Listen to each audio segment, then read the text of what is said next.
వస్తారా మా ఇంటికి ప్రతిరోజు సంక్రాంతికి గుమ్మడి పువ్వుల నవ్వులతో గుమ్మం ఎదురు చూసే కుంకుమ పువ్వుల మిలమిలతో ఇంద్రధనుసు విరిసే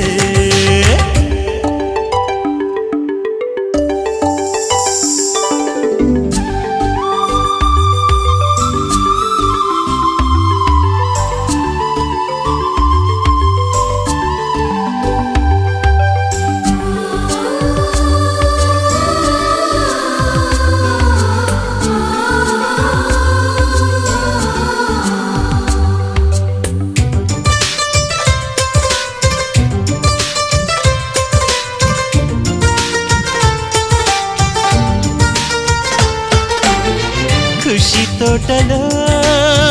గులాబీలు పూయిస్తుంటే హలో అమని చలో ప్రేమని